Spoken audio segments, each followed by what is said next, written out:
मरकुस रचित सुसमाचार, पहला अध्याय। परमेश्वर के पुत्र यीशु मसीह के सुसमाचार का आरंभ। जैसे यशायाह भविष्यद्वक्ता की पुस्तक में लिखा है कि देख, मैं अपने दूत को तेरे आगे भेजता हूं, जो तेरे लिए मार्ग सुधारेगा। जंगल में एक पुकारने वाले का शब्द सुनाई दे रहा है कि प्रभु का मार्ग तैयार करो और उसकी सड़कें सीधी करो।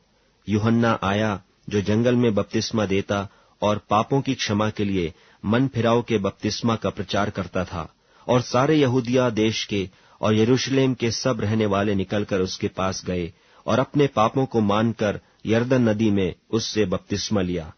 यूहन्ना ऊंट के रोम का वस्त्र पहने और अपनी कमर में चमड़े का पटका बांधे रहता था, और टिड्डियां और बन मधु खाया करता था, और यह प्रचार करता था कि मेरे बाद वह आने वाला है जो मुझसे शक्तिमान है। मैं इस योग्य नहीं कि झुककर उसके जूतों का बंध खोलूं। मैंने तो तुम्हें पानी से बपतिस्मा दिया है, पर वह तुम्हें पवित्र आत्मा से बपतिस्मा देगा।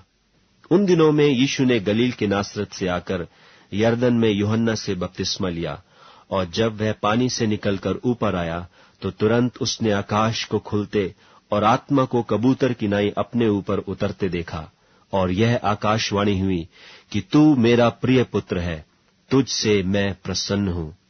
तब आत्मा ने तुरंत उसको जंगल की ओर भेजा, और जंगल में 40 दिन तक शैतान ने उसकी परीक्षा की, और वह वन पशुओं के साथ रहा, और स्वर्गदूत उसकी सेवा करते रहे। यूहन्ना के पकड़वाए जाने के बाद यीशु ने गलील में आकर परमेश्वर के राज्य का सुसमाचार प्रचार किया और कहा, समय पूरा हुआ है और परमेश्वर का राज निकट आ गया है। मन फिराओ और सुसमाचार पर विश्वास करो।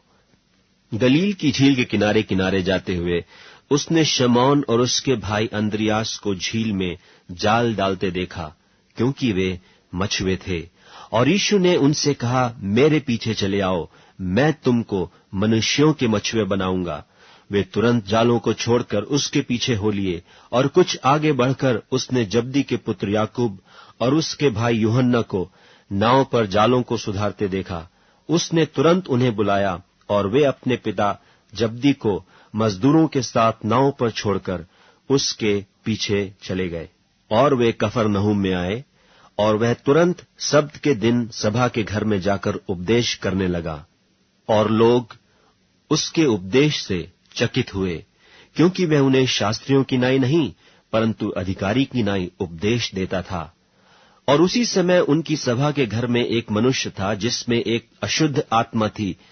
उसने चिल्लाकर कहा, हे यीशु नासरी, हमें तुझसे क्या काम? क्या तू हमें नाश करने आया है? मैं तुझे जानता हूं, तू कौन है? परमेश्वर का पवित्र जन। यीशु ने उसे डांट कर कहा, चुप रह और उसमें से निकल जा। तब अशुद्ध आत्मा उसको मरोड़कर और बड़े शब्द से चिल्लाकर उसमें से निकल गई। इस पर सब लोग आश्चर्य करते हुए आपस में वाद विवाद करने लगे कि यह क्या बात है? यह तो कोई नया उपदेश है। वह अधिकार के साथ अशुद्ध आत्माओं को भी आज्ञा देता है, और वे उसकी आज्ञा मानती हैं। सो उसका नाम तुरंत गलील के आसपास के सारे देश में हर जगह फैल गया। और वह तुरंत आराधनालय में से निकलकर याकूब और यूहन्ना के साथ शमौन और अंद्रियास के घर आया। और शमौन की सास ज्वर से पीड़ित थी, और उन्होंने तुरंत उसके विषय में उससे कहा। तब उसने पास जाकर उसका हाथ पकड़ के उसे उठाया, और उसका ज्वर उस पर से उतर गया, और वह उनकी सेवा टहल करने लगी। संध्या के समय जब सूर्य डूब गया तो लोग सब बीमारों को और उन्हें जिनमें दुष्टात्माएं थीं उसके पास लाए, और सारा नगर द्वार पर इकट्ठा हुआ। और उसने बहुतों को जो नाना प्रकार की बीमारियों से दुखी थे चंगा किया, और बहुत से दुष्टात्माओं को निकाला, और दुष्टात्माओं को बोलने न दिया, क्योंकि वे उसे पहचानती थीं। और भोर को दिन निकलने से बहुत पहले वह उठकर निकला और एक जंगली स्थान में गया और वहां प्रार्थना करने लगा। तब शमौन और उसके साथी उसकी खोज में गए। जब वह मिला तो उससे कहा कि सब लोग तुझे ढूंढ रहे हैं। उसने उनसे कहा, आओ हम और कहीं आसपास की बस्तियों में जाएं, कि मैं वहां भी प्रचार करूं, क्योंकि मैं इसीलिए निकला हूं। सो वह सारे गलील में उनकी सभाओं में जा जाकर प्रचार करता और दुष्टात्माओं को निकालता रहा। और एक कोढ़ी ने उसके पास आकर उससे विनती की और उसके सामने घुटने टेक कर उससे कहा, यदि तू चाहे तो मुझे शुद्ध कर सकता है। उसने उस पर तरस खाकर हाथ बढ़ाया और उसे छूकर कहा, मैं चाहता हूं तू शुद्ध हो जा।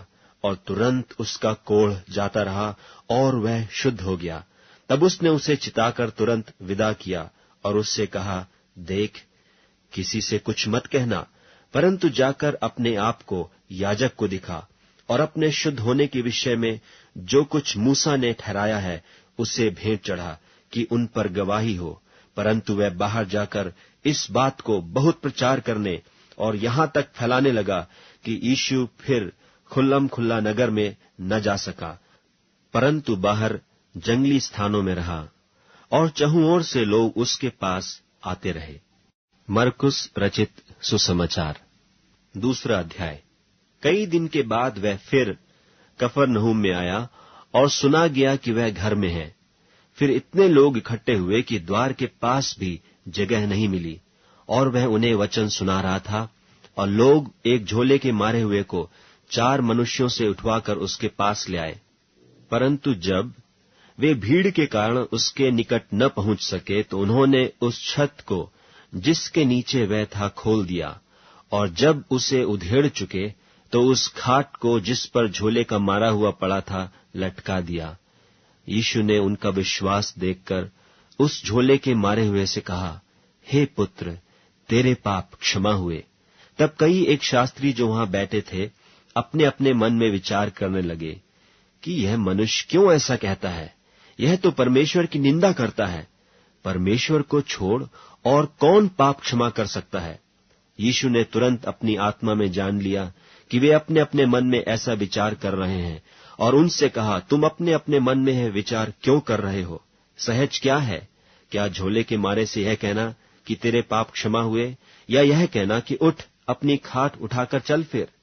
परंतु जिससे तुम जान लो कि मनुष्य के पुत्र को पृथ्वी पर पाप क्षमा करने का भी अधिकार है, उसने उस झोले के मारे हुए से कहा, मैं तुझसे कहता हूं, उठ, अपनी खाट उठाकर अपने घर चला जा। और वह उठा और तुरंत खाट उठाकर और सबके सामने से निकलकर चला गया। इस पर सब चकित हुए और परमेश्वर की बड़ाई करके कहने लगे कि हमने ऐसा कभी नहीं देखा। वह फिर निकलकर झील के किनारे गया और सारी भीड़ उसके पास आई और वह उन्हें उपदेश देने लगा। जाते हुए उसने हल्फई के पुत्र लेवी को चुंगी की चौकी पर बैठे देखा और उससे कहा, मेरे पीछे हो ले। और वह उठकर उसके पीछे हो लिया और वह उसके घर में भोजन करने बैठा। और बहुत से चुंगी लेने वाले और पापी यीशु और उसके चेलों के साथ भोजन करने बैठे, क्योंकि वे बहुत से थे और उसके पीछे हो लिए थे। और शास्त्रियों और फरीसियों ने यह देखकर कि वह तो पापियों और चुंगी लेने वालों के साथ भोजन कर रहा है, उसके चेलों से कहा, वह तो चुंगी लेने वालों और पापियों के साथ खाता पीता है। यीशु ने यह सुनकर उनसे कहा, भले चंगों को वैद्य की आवश्यकता नहीं, परंतु बीमारों को है। मैं धर्मियों को नहीं, परंतु पापियों को बुलाने आया हूं। यूहन्ना के चेले और फरीसी उपवास करते थे, सो उन्होंने आकर उससे यह कहा कि यूहन्ना के चेले और फरीसियों के चेले क्यों उपवास रखते हैं, परंतु तेरे चेले उपवास नहीं रखते?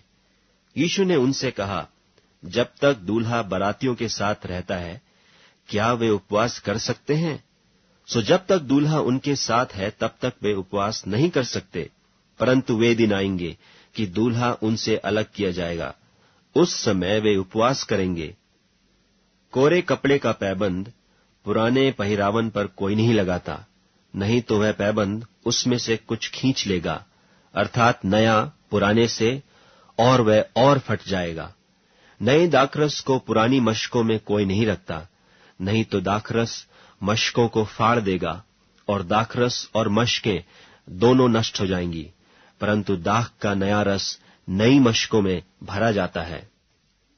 और ऐसा हुआ कि वह सब्त के दिन खेतों में से होकर जा रहा था और उसके चेले चलते हुए बालें तोड़ने लगे। तब फरीसियों ने उससे कहा, देख, ये सब्त के दिन वह काम क्यों करते हैं जो उचित नहीं? उसने उनसे कहा, क्या तुमने कभी नहीं पढ़ा कि जब दाऊद को आवश्यकता हुई और जब वह और उसके साथी भूखे हुए, तब उसने क्या किया था?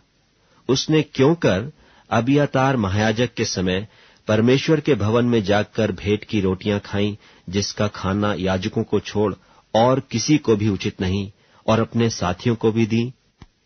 और उसने उनसे कहा, सब्त का दिन मनुष्य के लिए बनाया गया है, न कि मनुष्य सब्त के दिन के लिए। इसलिए मनुष्य का पुत्र सब्त के दिन का भी स्वामी है। मरकुस रचित सुसमाचार 3 अध्याय। और वह आराधनालय में फिर गया, और वहां एक मनुष्य था जिसका हाथ सूख गया था, और वे उस पर दोष लगाने के लिए उसकी घात में लगे हुए थे कि देखें वह सब्त के दिन में उसे चंगा करता है कि नहीं। उसने सूखे हाथ वाले मनुष्य से कहा, बीच में खड़ा हो, और उनसे कहा, क्या सब्त के दिन भला करना उचित है या बुरा करना, प्राण को बचाना या मारना? पर वे चुप रहे। और उसने उनके मन की कठोरता से उदास होकर उनको क्रोध से चारों ओर देखा, और उस मनुष्य से कहा, अपना हाथ बढ़ा। उसने बढ़ाया, और उसका हाथ अच्छा हो गया। तब फरीसी बाहर जाकर तुरंत हेरोदियों के साथ उसके विरोध में सम्मति करने लगे कि उसे किस प्रकार नाश करें। और यीशु अपने चेलों के साथ झील की ओर चला गया, और गलील से एक बड़ी भीड़ उसके पीछे हो ली, और यहूदिया और यरूशलेम और इदूमिया से और यरदन के पार और सूर और सैदा के आसपास से एक बड़ी भीड़ यह सुनकर कि वह कैसे अचंभे के काम करता है, उसके पास आई। और उसने अपने चेलों से कहा, भीड़ के कारण एक छोटी नाव मेरे लिए तैयार रहे, ताकि वे मुझे दबा न सकें, क्योंकि उसने बहुतों को चंगा किया था। इसलिए जितने लोग रोग से ग्रसित थे, उसे छूने के लिए उस पर गिरे पड़ते थे। और अशुद्ध आत्माएं भी जब उसे देखती थीं, तो उसके आगे गिर पड़ती थीं और चिल्लाकर कहती थीं कि तू परमेश्वर का पुत्र है। और उसने उन्हें बहुत चिताया कि मुझे प्रकट न करना। फिर वह पहाड़ पर चढ़ गया, और जिन्हें वह चाहता था उन्हें अपने पास बुलाया, और वे उसके पास चले आए। तब उसने 12 पुरुषों को नियुक्त किया कि वे उसके साथ साथ रहें, और वह उन्हें भेजे कि प्रचार करें और दुष्टात्माओं को निकालने का अधिकार रखें। और वे ये हैं, शमौन जिसका नाम उसने पतरस रखा, और जब्दी का पुत्र याकूब, और याकूब का भाई यूहन्ना जिसका नाम उसने बुअनर्गिस अर्थात गर्जन के पुत्र रखा, और अंद्रियास और फिलिपुस और बरतुलमई और मत्ती और थोमा और हल्फई का पुत्र याकूब और तद्दी और शमौन कनानी और यहूदा इस्करियोती जिसने उसे पकड़वा भी दिया। और वह घर में आया, और ऐसी भीड़ इकट्ठी हो गई कि वे रोटी भी न खा सके। जब उसके कुटुंबियों ने यह सुना तो उसे पकड़ने के लिए निकले, क्योंकि कहते थे कि उसका चित्त ठिकाने नहीं है। और शास्त्री जो यरूशलेम से आए थे यह कहते थे कि उसमें शैतान है, और यह भी कि वह दुष्टात्माओं के सरदार की सहायता से दुष्टात्माओं को निकालता है। और वह उन्हें पास बुलाकर उनसे दृष्टांतों में कहने लगा, शैतान क्यों कर शैतान को निकाल सकता है, और यदि किसी राज्य में फूट पड़े तो वह राज्य क्यों कर स्थिर रह सकता है, और यदि किसी घर में फूट पड़े तो वह घर क्यों कर स्थिर रह सकेगा। और यदि शैतान अपना ही विरोधी होकर अपने में फूट डाले तो वह क्यों कर बना रह सकता है, उसका तो अंत ही हो जाता है। किंतु कोई मनुष्य किसी बलवंत के घर में घुसकर उसका माल लूट नहीं सकता, जब तक कि वह पहले उस बलवंत को न बांध ले, और तब उसके घर को लूट लेगा। मैं तुमसे सच कहता हूं कि मनुष्यों की संतान के सब पाप और निंदा जो वे करते हैं क्षमा की जाएगी, परंतु जो कोई पवित्र आत्मा के विरुद्ध निंदा करे वह कभी भी क्षमा न किया जाएगा, वरन वह अनंत पाप का अपराधी ठहरता है। क्योंकि वे यह कहते थे कि उसमें अशुद्ध आत्मा है। और उसकी माता और उसके भाई आए और बाहर खड़े होकर उसे बुलवा भेजा, और भीड़ उसके आसपास बैठी थी, और उन्होंने उससे कहा, देख, तेरी माता और तेरे भाई बाहर तुझे ढूंढते हैं। उसने उन्हें उत्तर दिया कि मेरी माता और मेरे भाई कौन हैं, और उन पर जो उसके आसपास बैठे थे दृष्टि करके कहा, देखो, मेरी माता और मेरे भाई ये हैं, क्योंकि जो कोई परमेश्वर की इच्छा पर चले वही मेरा भाई और बहन और माता है। मरकुस रचित सुसमाचार 4 अध्याय। वह फिर झील के किनारे उपदेश देने लगा, और एक ऐसी बड़ी भीड़ उसके पास इकट्ठी हो गई कि वह झील में एक नाव पर चढ़कर बैठ गया, और सारी भीड़ भूमि पर झील के किनारे खड़ी रही। और वह उन्हें दृष्टांतों में बहुत सी बातें सिखाने लगा, और अपने उपदेश में उनसे कहा, सुनो, एक बोने वाला बीज बोने के लिए निकला, और बोते समय कुछ तो मार्ग के किनारे गिरा, और पक्षियों ने आकर उसे चुग लिया, और कुछ पथरीली भूमि पर गिरा, जहां उसको बहुत मिट्टी न मिली, और गहरी मिट्टी न मिलने के कारण जल्द उगाया, और जब सूर्य निकला तो जल गया, और जड़ न पकड़ने के कारण सूख गया। और कुछ तो झाड़ियों में गिरा, और झाड़ियों ने बढ़कर उसे दबा लिया, और वह फल न लाया। परंतु कुछ अच्छी भूमि पर गिरा, और वह उगा और बढ़कर फलवंत हुआ, और कोई 30 गुणा, कोई 60 गुणा, और कोई 100 गुणा फल लाया। और उसने कहा, जिसके पास सुनने के लिए कान हो वह सुन ले। जब वह अकेला रह गया तो उसके साथियों ने उन 12 समेत उससे इन दृष्टांतों के विषय में पूछा। उसने उनसे कहा, तुमको तो परमेश्वर के राज्य के भेद की समझ दी गई है, परंतु बाहर वालों के लिए सब बातें दृष्टांतों में होती हैं, इसलिए कि वे देखते हुए देखें और उन्हें सुझाई न पड़े, और सुनते हुए सुने भी और न समझें, ऐसा न हो कि वे फिरें और क्षमा किए जाएं। फिर उसने उनसे कहा, क्या तुम यह दृष्टांत नहीं समझते? तो फिर और सब दृष्टांतों को क्यों कर समझोगे? बोने वाला वचन बोता है। जो मार्ग के किनारे हैं, जहां वचन बोया जाता है, ये वे हैं कि जब उन्होंने सुना तो शैतान तुरंत आकर वचन को जो उनमें बोया गया था उठा ले जाता है। और वैसे ही जो पथरीली भूमि पर बोए जाते हैं, ये वे हैं कि जो वचन को सुनकर तुरंत आनंद से ग्रहण कर लेते हैं, परंतु अपने भीतर जड़ न रखने के कारण वे थोड़े ही दिनों के लिए रहते हैं। इसके बाद जब वचन के कारण उन पर क्लेश या उपद्रव होता है तो वे तुरंत ठोकर खाते हैं। और जो झाड़ियों में बोए गए, ये वे हैं जिन्होंने वचन सुना, और संसार की चिंता और धन का धोखा और वस्तुओं का लोभ उनमें समाकर वचन को दबा देता है, और वह निष्फल रह जाता है। और जो अच्छी भूमि में बोए गए, ये वे हैं जो वचन सुनकर ग्रहण करते और फल लाते हैं, कोई 30 गुणा, कोई 60 गुणा, और कोई 100 गुणा। और उसने उनसे कहा, क्या दिए को इसलिए लाते हैं कि पैमाने या खाट के नीचे रखा जाए? क्या इसलिए नहीं कि दीवट पर रखा जाए? क्योंकि कोई वस्तु छिपी नहीं, परंतु इसलिए कि प्रकट हो जाए, और न कुछ गुप्त है, पर इसलिए कि प्रकट हो जाए। यदि किसी के सुनने के कान हो तो सुन ले। फिर उसने उनसे कहा, चौकस रहो कि क्या सुनते हो। जिस नाप से तुम नापते हो, उसी से तुम्हारे लिए भी नापा जाएगा, और तुमको अधिक दिया जाएगा। क्योंकि जिसके पास है उसको दिया जाएगा, परंतु जिसके पास नहीं है, उससे वह भी जो उसके पास है ले लिया जाएगा। फिर उसने कहा, परमेश्वर का राज्य ऐसा है जैसे कोई मनुष्य भूमि पर बीज छींटे, और रात को सोए और दिन को जागे, और वह बीज ऐसे उगे और ऐसे बढ़े कि वह न जाने।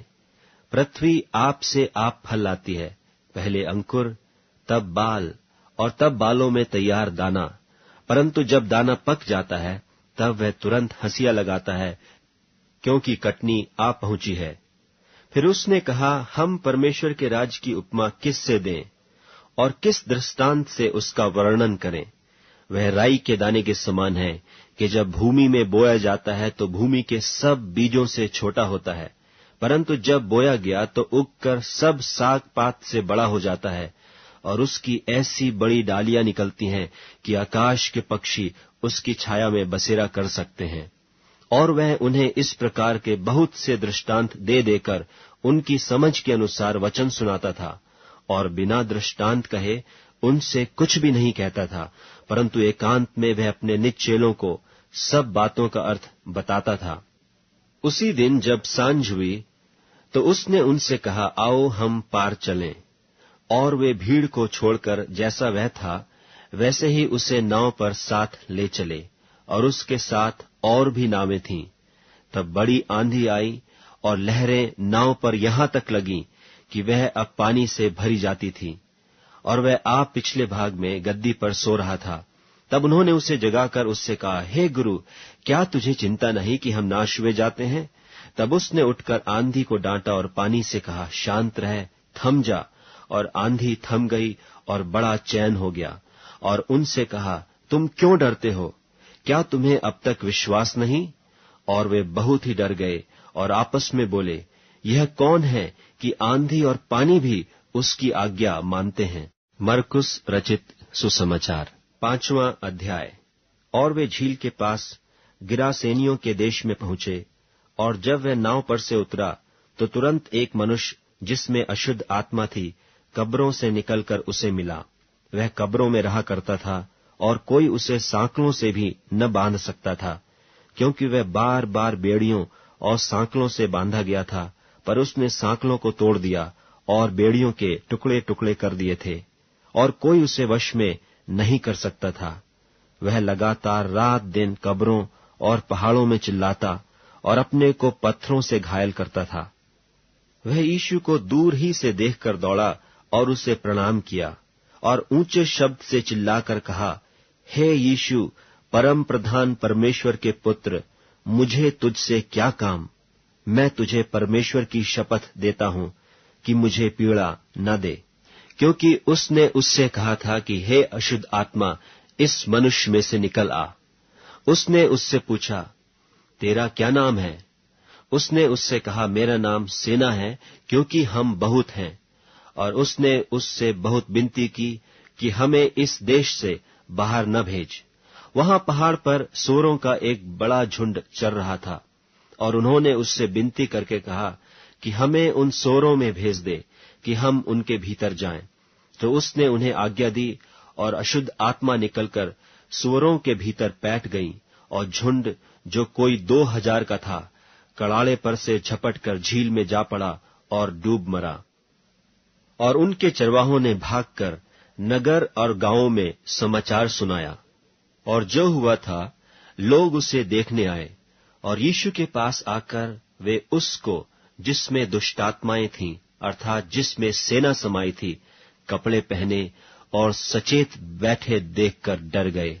और देखने वालों ने उसका जिसमें दुष्टात्माएं थीं और सूअरों का पूरा हाल उनको कह सुनाया। और वे उससे विनती करके कहने लगे कि हमारे सिवानों से चला जा। और जब वह नाव पर चढ़ने लगा तो वह जिसमें पहले दुष्टात्माएं थीं उससे विनती करने लगा कि मुझे अपने साथ रहने दे। परंतु उसने उसे आज्ञा न दी, और उससे कहा, अपने घर जाकर अपने लोगों को बता कि तुझ पर दया करके प्रभु ने तेरे लिए कैसे बड़े काम किए हैं। वह जाकर दिकपुलिस में इस बात का प्रचार करने लगा कि यीशु ने मेरे लिए कैसे बड़े काम किए, और सब अचंभा करते थे। जब यीशु फिर नाव से पार गया तो एक बड़ी भीड़ उसके पास इकट्ठी हो गई, और वह झील के किनारे था। और याईर नाम आराधनालय के सरदारों में से एक आया और उसे देखकर उसके पांवों पर गिरा, और उसने यह कहकर बहुत विनती की कि मेरी छोटी बेटी मरने पर है, तू आकर उस पर हाथ रख कि वह चंगी होकर जीवित रहे। तब वह उसके साथ चला, और बड़ी भीड़ उसके पीछे होली, यहां तक कि लोग उस पर गिरे पड़ते थे। और एक स्त्री जिसको 12 वर्ष से लोहू बहने का रोग था, और जिसने बहुत वैद्यों से बड़ा दुख उठाया और अपना सब माल व्यय करने पर भी कुछ लाभ न उठाया था, परंतु और भी रोगी हो गई थी, यीशु की चर्चा सुनकर भीड़ में उसके पीछे से आई और उसके वस्त्र को छू लिया, क्योंकि वह कहती थी, यदि मैं उसके वस्त्र ही को छू लूंगी तो चंगी हो जाऊंगी। और तुरंत उसका लोहू बहना बंद हो गया, और उसने अपनी देह में जान लिया कि मैं उस बीमारी से अच्छी हो गई। यीशु ने तुरंत अपने में जान लिया कि मुझ में से सामर्थ निकली है, और भीड़ में पीछे फिरकर पूछा, मेरा वस्त्र किसने छुआ?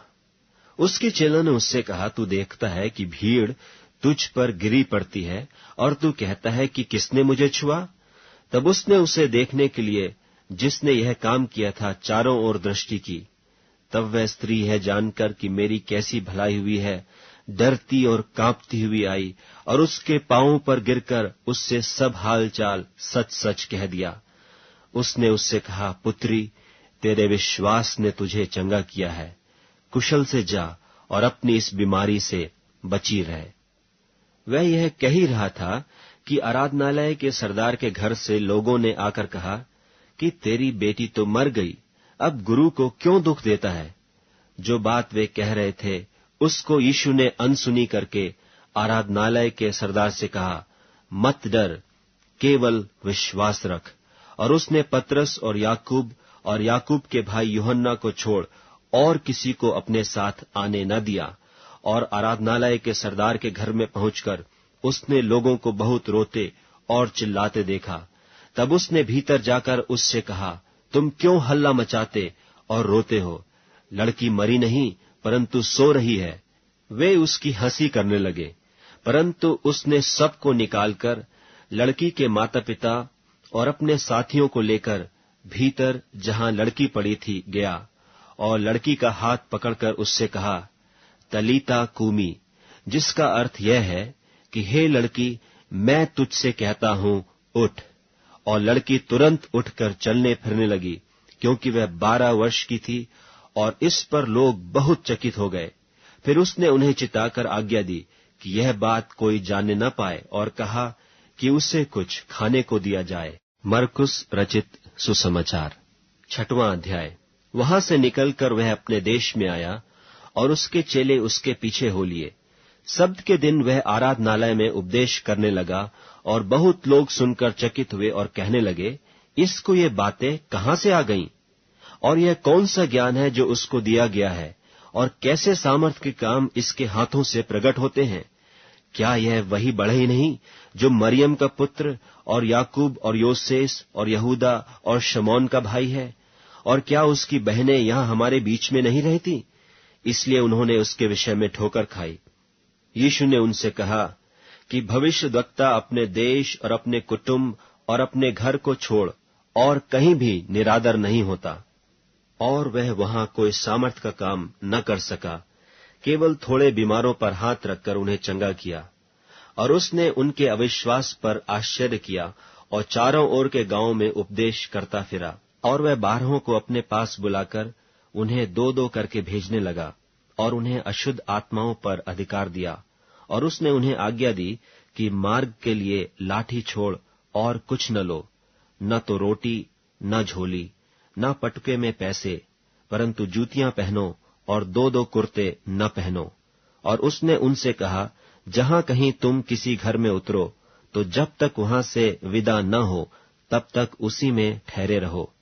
जिस स्थान के लोग तुम्हें ग्रहण न करें और तुम्हारी न सुने, वहां से चलते ही अपने तलवों की धूल झाड़ डालो कि उन पर गवाही हो।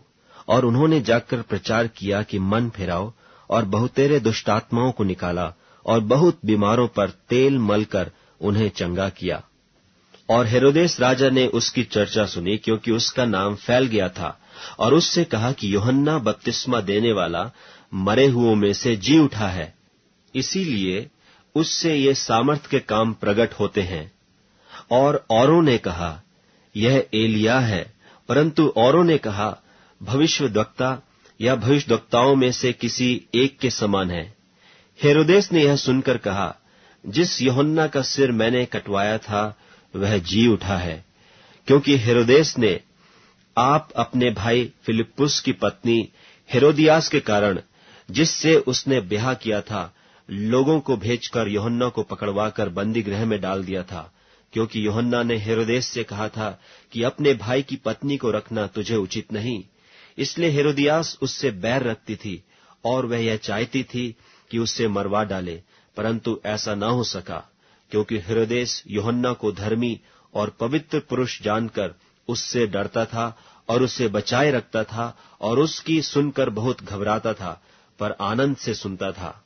और ठीक अवसर पर जब हेरोदेस ने अपने जन्मदिन में अपने प्रधानों और अपने सेनापतियों और गलील के बड़े लोगों के लिए जेवनार की। और उसी हेरोदियास की बेटी भीतर आई और नाचकर हेरोदेस को और उसके साथ बैठने वालों को प्रसन्न किया। तब राजा ने लड़की से कहा, तू जो चाहे मुझसे मांग, मैं तुझे दूंगा। और उससे शपथ खाई कि मैं अपने आधे राज्य तक जो कुछ तू मुझसे मांगेगी मैं तुझे दूंगा। उसने बाहर जाकर अपनी माता से पूछा कि मैं क्या मांगू? वह बोली, यूहन्ना बपतिस्मा देने वाले का सिर। वह तुरंत राजा के पास भीतर आई और उससे विनती की, मैं चाहती हूं कि तू अभी यूहन्ना बपतिस्मा देने वाले का सिर एक थाल में मुझे मंगवा दे। तब राजा बहुत उदास हुआ, परंतु अपनी शपथ के कारण और साथ बैठने वालों के कारण उससे टालना न चाहा। और राजा ने तुरंत एक सिपाही को आज्ञा देकर भेजा कि उसका सिर काट लाए। उसने जेलखाने में जाकर उसका सिर काटा और एक थाल में रखकर लाया और लड़की को दिया, और लड़की ने अपनी मां को दिया। यह सुनकर उसके चेले आए और उसकी लोथ को उठाकर कब्र में रखा। प्रेरितों ने यीशु के पास इकट्ठे होकर जो कुछ उन्होंने किया और सिखाया था सब उसको बता दिया। उसने उनसे कहा, तुम आप अलग किसी जंगली स्थान में आकर थोड़ा विश्राम करो, क्योंकि बहुत लोग आते जाते थे और उन्हें खाने का अवसर भी नहीं मिलता था। इसलिए वे नाव पर चढ़कर सुनसान जगह में अलग चले गए। और बहुतों ने उन्हें जाते देखकर पहचान लिया और सब नगरों से इकट्ठे होकर वहां पैदल दौड़े और उनसे पहले जा पहुंचे। उसने निकलकर बड़ी भीड़ देखी और उन पर तरस खाया, क्योंकि वे उन भेड़ों के समान थे जिनका कोई रखवाला न हो, और वह उन्हें बहुत सी बातें सिखाने लगा। जब दिन बहुत ढल गया तो उसके चेले उसके पास आकर कहने लगे, यह सुनसान जगह है और दिन बहुत ढल गया है, उन्हें विदा कर कि चारों ओर के गांवों और बस्तियों में जाकर अपने लिए कुछ खाने को मोल लें। उसने उन्हें उत्तर दिया कि तुम ही उन्हें खाने को दो। उन्होंने उससे कहा, क्या हम 100 दिनार की रोटियां मोल लें और उन्हें खिलाएं? उसने उनसे कहा, जाकर देखो तुम्हारे पास कितनी रोटियां हैं। उन्होंने मालूम करके कहा, 5 और 2 मछली भी। तब उसने उन्हें आज्ञा दी कि सबको हरी घास पर पांति पांति से बैठा दो। वे 100 और 50 करके पांति पांति बैठ गए। और उसने उन 5 रोटियों को और 2 मछलियों को लिया और स्वर्ग की ओर देखकर धन्यवाद किया और रोटियां तोड़ तोड़ कर चेलों को देता गया कि वे लोगों को परोसे। और वे 2 मछलियां भी उन सब में बांट दी और सब खाकर तृप्त हो गए। और उन्होंने टुकड़ों से 12 टोकरियां भर कर उठाई और कुछ मछलियों से भी। जिन्होंने रोटियां खाई वे 5000 पुरुष थे।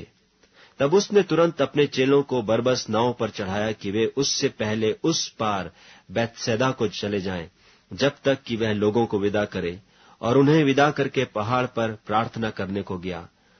और जब सांझ हुई तो नाव झील के बीच में थी और वह अकेला भूमि पर था। और जब उसने देखा कि वे खेते खेते घबरा गए हैं, क्योंकि हवा उनके विरुद्ध थी, तो रात के 4थे पहर के निकट वह झील पर चलते हुए उनके पास आया और उनसे आगे निकल जाना चाहता था। परंतु उन्होंने उसे झील पर चलते देखकर समझा कि भूत है और चिल्ला उठे, क्योंकि सब उसे देखकर घबरा गए थे। पर उसने तुरंत उनसे बातें की और कहा, ढाढ़स बांधो, मैं हूं, डरो मत।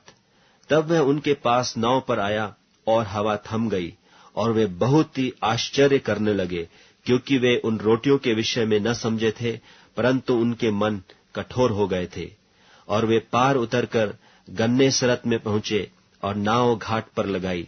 और जब वे नाव पर से उतरे तो लोग तुरंत उसको पहचान कर आसपास के सारे देश में दौड़े और बीमारों को खाटों पर डालकर जहां जहां समाचार पाया कि वह है, वहां वहां लिए फिरे। और जहां कहीं वह गांवों, नगरों या बस्तियों में जाता था तो लोग बीमारों को बाजारों में रखकर उससे विनती करते थे कि वह उन्हें अपने वस्त्र के आंचल ही को छू लेने दे, और जितने उसे छूते थे सब चंगे हो जाते थे। मरकुस रचित सुसमाचार 7वां अध्याय। तब फरीसी और कई एक शास्त्री जो यरूशलेम से आए थे उसके पास इकट्ठे हुए, और उन्होंने उसके कई एक चेलों को अशुद्ध अर्थात बिना हाथ धोए रोटी खाते देखा, क्योंकि फरीसी और सब यहूदी पुरनियों की रीति पर चलते हैं, और जब तक भली भांति हाथ नहीं धो लेते तब तक नहीं खाते, और बाजार से आकर जब तक स्नान नहीं कर लेते तब तक नहीं खाते।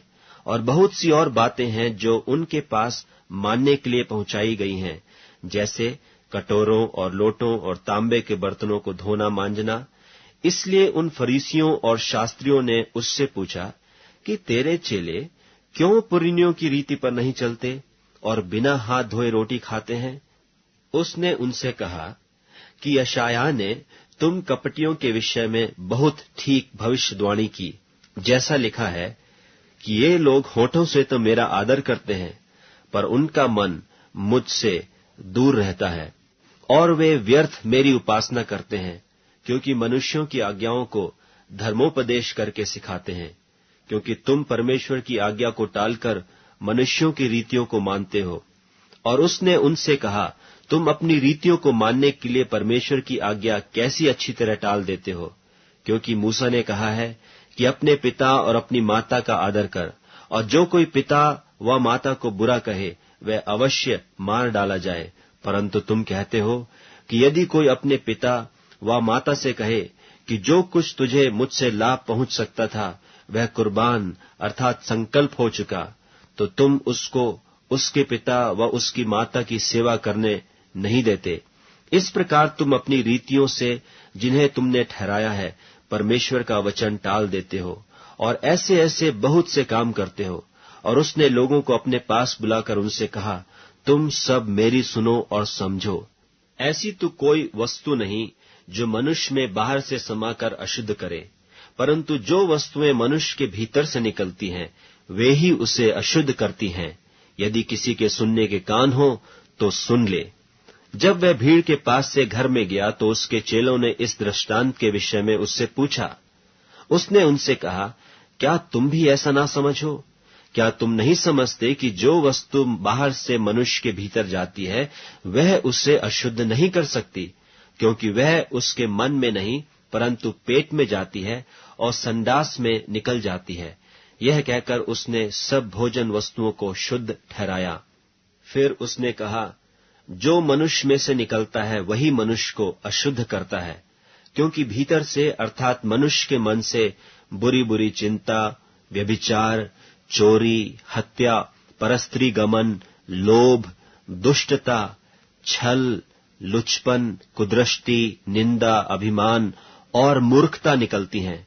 ये सब बुरी बातें भीतर ही से निकलती हैं और मनुष्य को अशुद्ध करती हैं।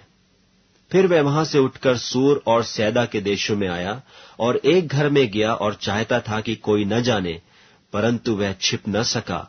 और तुरंत एक स्त्री जिसकी छोटी बेटी में अशुद्ध आत्मा थी उसकी चर्चा सुनकर आई और उसके पांवों पर गिरी। यह यूनानी और सरूफीनी की जाति की थी, और उसने उससे विनती की कि मेरी बेटी में से दुष्ट आत्मा निकाल दे। उसने उससे कहा, पहले लड़कों को तृप्त होने दे, क्योंकि लड़कों की रोटी लेकर कुत्तों के आगे डालना उचित नहीं है। उसने उसको उत्तर दिया कि सच है प्रभु, तो भी कुत्ते भी तो मेज के नीचे बालकों की रोटी का चूर चार खा लेते हैं। उसने उससे कहा, इस बात के कारण चली जा, दुष्टात्मा तेरी बेटी में से निकल गई है। और उसने अपने घर आकर देखा कि लड़की खाट पर पड़ी है और दुष्टात्मा निकल गई है। फिर वह सूर और सैदा के देशों से निकलकर दिकपुलिस देश से होता हुआ गलील की झील पर पहुंचा, और लोगों ने एक बहरे को जो हकला भी था उसके पास लाकर उससे विनती की कि वह अपना हाथ उस पर रखे। तब वह उसको भीड़ से अलग ले गया और अपनी उंगलियां उसके कानों में डाली और थूक कर उसकी जीभ को छुआ और स्वर्ग की ओर देखकर आह भरी और उससे कहा, इफ्फतह अर्थात खुल जा। और उसके कान खुल गए और उसकी जीभ की गांठ भी खुल गई और वह साफ साफ बोलने लगा। तब उसने उन्हें चिताया कि किसी से न कहना, परंतु जितना उसने उन्हें चिताया उतना ही वे और प्रचार करने लगे, और वे बहुत ही आश्चर्य में होकर कहने लगे, उसने जो कुछ किया सब अच्छा किया है। वह बहरों को सुनने की और गूंगों को बोलने की शक्ति देता है। मरकुस रचित सुसमाचार 8वां अध्याय। उन दिनों में जब फिर बड़ी भीड़ इकट्ठी हुई और उनके पास कुछ खाने को न था, तो उसने अपने चेलों को पास बुलाकर उनसे कहा, मुझे इस भीड़ पर तरस आता है, क्योंकि यह 3 दिन से बराबर मेरे साथ हैं और उनके पास कुछ भी खाने को नहीं। यदि मैं उन्हें भूखा घर भेज दूं, तो मार्ग में थक कर रह जाएंगे, क्योंकि इनमें से कोई कोई दूर से आए हैं। उसके चेलों ने उसको उत्तर दिया कि यहाँ जंगल में इतनी रोटी कोई कहाँ से लाए कि ये तृप्त हो। उसने उनसे पूछा, तुम्हारे पास रोटियां कितनी हैं? उन्होंने कहा, 7। तब उसने लोगों को भूमि पर बैठने की आज्ञा दी, और वे 7 रोटियां लीं और धन्यवाद करके तोड़ी और अपने चेलों को देता गया कि वे उनके आगे रखें, और उन्होंने लोगों के आगे परोस दिया। उनके पास थोड़ी सी छोटी मछलियां भी थीं, और उसने धन्यवाद करके उन्हें भी लोगों के आगे रखने की आज्ञा दी। सुबह खाकर तृप्त हो गए और शेष टुकड़ों के 7 टोकरे भरकर उठाए, और लोग 4000 के लगभग थे। और उसने उनको विदा किया, और वह तुरंत अपने चेलों के साथ नाव पर चढ़कर दलमनूता देश को चला गया। फिर फरीसी निकलकर उससे वाद विवाद करने लगे और उसे जांचने के लिए उससे कोई स्वर्गीय चिन्ह मांगा। उसने अपनी आत्मा में आह मार कर कहा, इस समय के लोग क्यों चिन्ह ढूंढते हैं? मैं तुमसे सच कहता हूं कि इस समय के लोगों को कोई चिन्ह नहीं दिया जाएगा। और वह उन्हें छोड़कर फिर नाव पर चढ़ गया और पार चला गया। और वे रोटी लेना भूल गए थे, और नाव में उनके पास एक ही रोटी थी। और उसने उन्हें चिताया कि देखो, फरीसियों के खमीर और हेरोदेस के खमीर से चौकस रहो।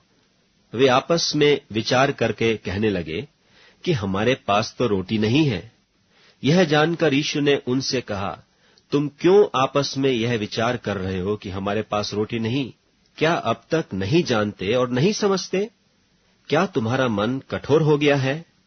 क्या आंखें रखते हुए भी नहीं देखते और कान रखते हुए भी नहीं सुनते?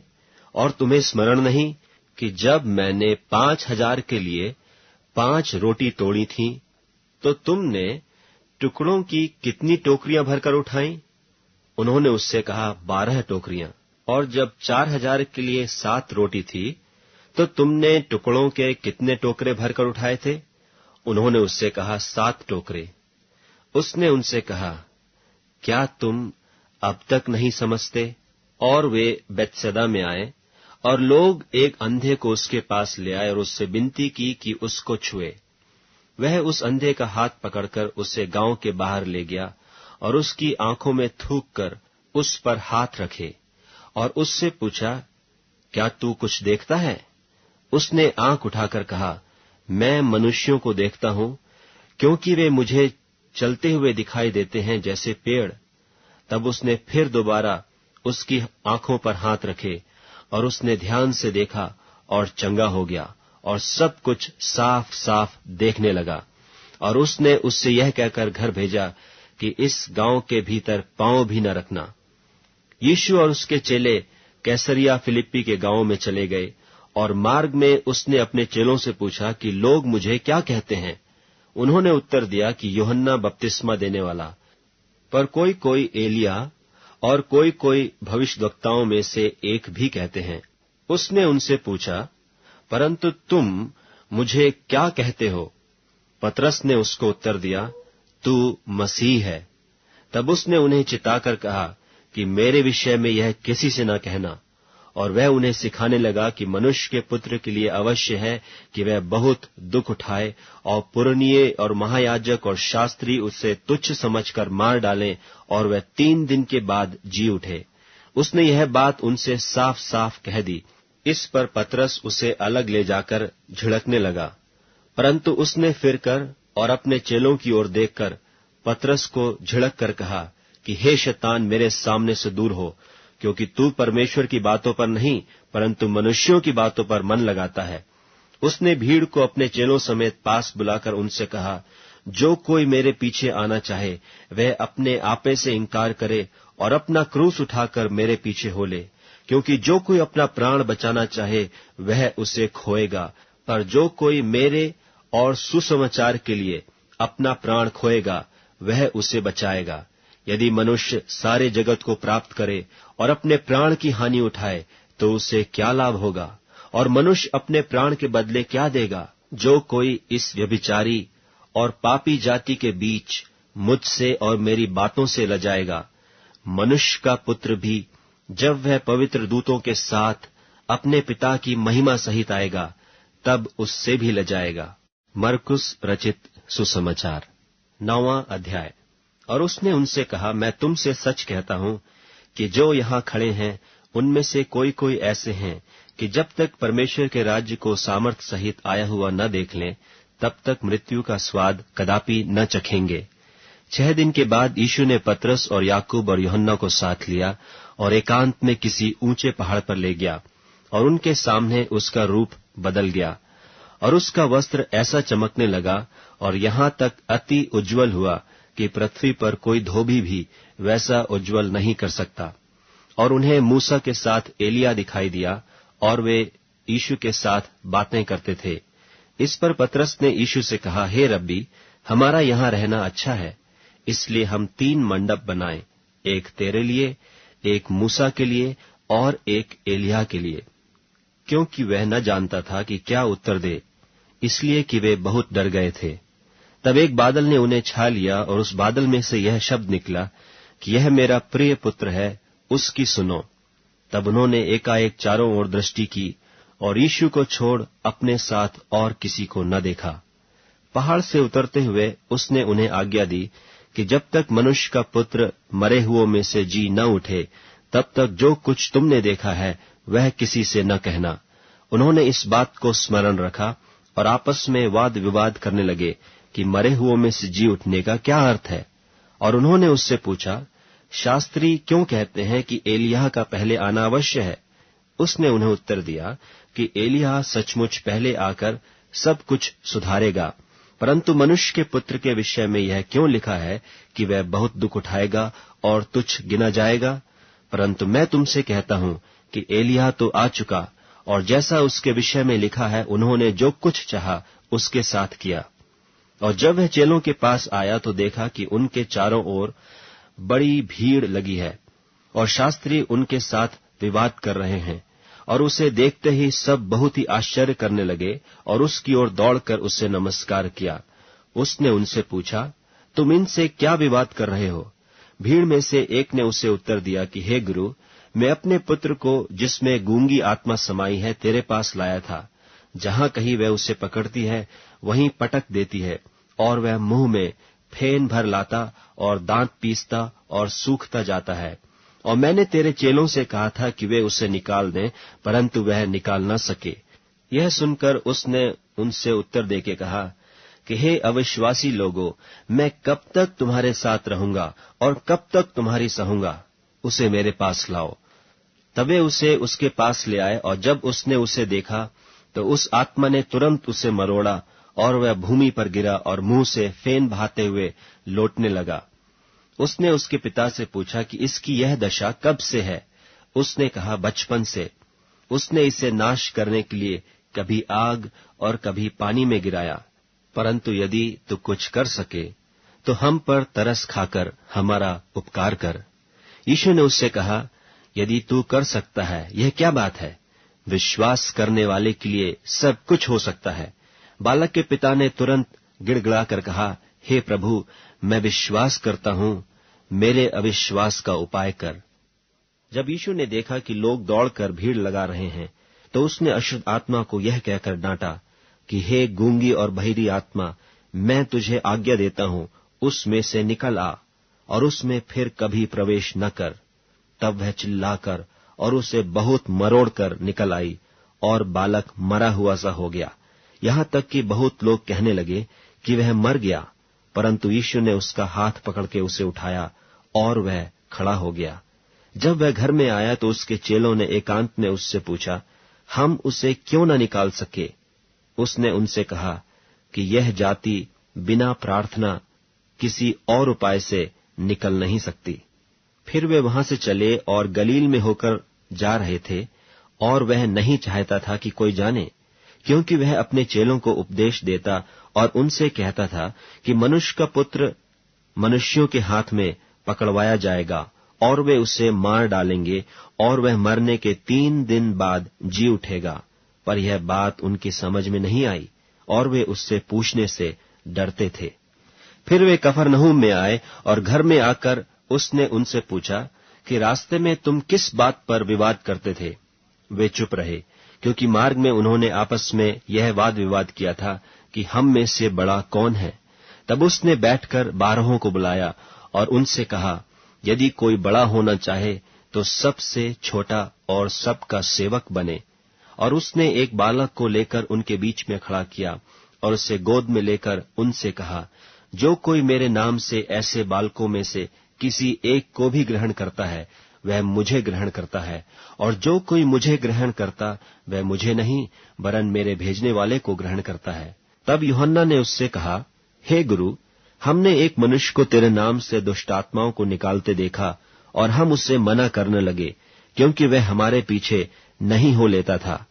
यीशु ने कहा, उसको मत मना करो, क्योंकि ऐसा कोई नहीं जो मेरे नाम से सामर्थ का काम करे और जल्दी से मुझे बुरा कह सके, क्योंकि जो हमारे विरोध में नहीं वह हमारी ओर है। जो कोई एक कटोरा पानी तुम्हें इसलिए पिलाए कि तुम मसीह के हो, तो मैं तुमसे सच कहता हूं कि वह अपना प्रतिफल किसी रीति से न खोएगा।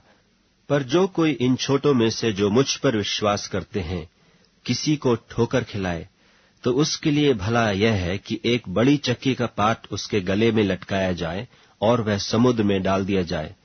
यदि तेरा हाथ तुझे ठोकर खिलाए तो उससे काट डाल। टुंडा होकर जीवन में प्रवेश करना तेरे लिए इससे भला है कि 2 हाथ रहते हुए नरक के बीच उस आग में डाला जाए जो कभी बुझने की नहीं। और यदि तेरा पांव तुझे ठोकर खिलाए तो उससे काट डाल। लंगड़ा होकर जीवन में प्रवेश करना तेरे लिए इससे भला है कि 2 पांव रहते हुए नरक में डाला जाए। और यदि तेरी आंख तुझे ठोकर खिलाए तो उसे निकाल डाल। काना होकर परमेश्वर के राज में प्रवेश करना तेरे लिए इससे भला है कि 2 आंख रहते हुए तू नरक में डाला जाए, जहां उनका कीड़ा नहीं मरता और आग नहीं बुझती, क्योंकि हर एक जन आग से नमकीन किया जाएगा। नमक अच्छा है, पर यदि नमक की नमकीनी जाती रहे तो उससे किससे स्वादित करोगे? अपने में नमक रखो और आपस में मेल मिलाप से। मरकुस रचित सुसमाचार 10वां अध्याय। फिर वह वहां से उठकर यहूदिया के सिवानों में और यरदन के पार आया, और भीड़ उसके पास फिर इकट्ठी हो गई, और वह अपनी रीति के अनुसार उन्हें फिर उपदेश देने लगा। तब फरीसियों ने उसके पास आकर उसकी परीक्षा करने को उससे पूछा, क्या यह उचित है कि पुरुष अपनी पत्नी को त्यागे? उसने उनको उत्तर दिया कि मूसा ने तुम्हें क्या आज्ञा दी है?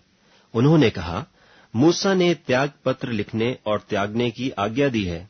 यीशु ने उनसे कहा कि तुम्हारे मन की कठोरता के कारण उसने तुम्हारे लिए यह आज्ञा लिखी, पर सृष्टि के आरंभ से परमेश्वर ने नर और नारी करके उनको बनाया है। इस कारण मनुष्य अपने माता पिता से अलग होकर अपनी पत्नी के साथ रहेगा, और वे दोनों एक तन होंगे। इसलिए वे अब 2 नहीं पर एक तन हैं। इसलिए जिसे परमेश्वर ने जोड़ा है उसे मनुष्य अलग न करे। और घर में चेलों ने इसके विषय में उससे फिर पूछा। उसने उनसे कहा, जो कोई अपनी पत्नी को त्याग कर दूसरी से ब्याह करे तो वह उस पहली के विरोध में व्यभिचार करता है, और यदि पत्नी अपने पति को छोड़कर दूसरे से ब्याह करे तो वह व्यभिचार करती है, और यदि पत्नी अपने पति को छोड़कर दूसरे से ब्याह करे तो वह व्यभिचार करती है। फिर लोग बालकों को उसके पास लाने लगे कि वह उन पर हाथ रखे, पर चेलों ने उनको डांटा। यीशु ने यह देख क्रुद्ध होकर उनसे कहा, बालकों को मेरे पास आने दो और उन्हें मना न करो, क्योंकि परमेश्वर का राज्य ऐसों ही का है। मैं तुमसे सच कहता हूं कि जो कोई परमेश्वर के राज्य को बालक की नाई ग्रहण न करे, वह उसमें कभी प्रवेश करने न पाएगा। और उसने उन्हें गोद में लिया और उन पर हाथ रखकर उन्हें आशीष दी। और जब वह निकलकर मार्ग में जाता था तो एक मनुष्य उसके पास दौड़ता हुआ आया और उसके आगे घुटने टेककर उससे पूछा, हे उत्तम गुरु, अनंत जीवन का अधिकारी होने के लिए मैं क्या करूं? यीशु ने उससे कहा, तू मुझे उत्तम क्यों कहता है? कोई उत्तम नहीं, केवल एक, अर्थात परमेश्वर। तू आज्ञाओं को तो जानता है, हत्या न करना, व्यभिचार न करना, चोरी न करना, झूठी गवाही न देना, छल न करना, अपने पिता और अपनी माता का आदर करना। उसने उससे कहा, हे गुरु, इन सब को मैं लड़कपन से मानता आया हूं। यीशु ने उस पर दृष्टि करके उससे प्रेम किया और उससे कहा, तुझ में एक बात की घटी है। जा, जो कुछ तेरा है उससे बेचकर कंगालों को दे, और तुझे स्वर्ग में धन मिलेगा, और आकर मेरे पीछे हो ले।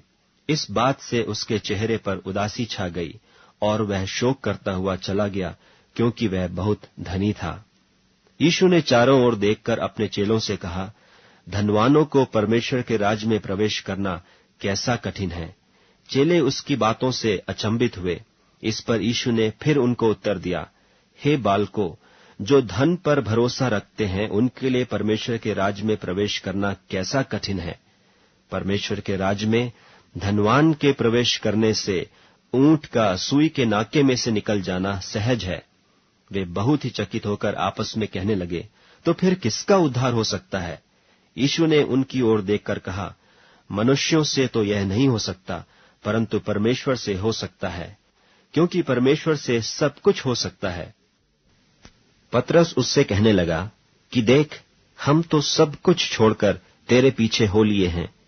यीशु ने कहा, मैं तुमसे सच कहता हूं कि ऐसा कोई नहीं जिसने मेरे और सुसमाचार के लिए घर या भाइयों या बहनों या माता या पिता या लड़के बालों या खेतों को छोड़ दिया हो और अब इस समय 100 गुणा न पाए, घरों और भाइयों और बहनों और माताओं और लड़के बालों और खेतों को पर उपद्रव के साथ और परलोक में अनंत जीवन।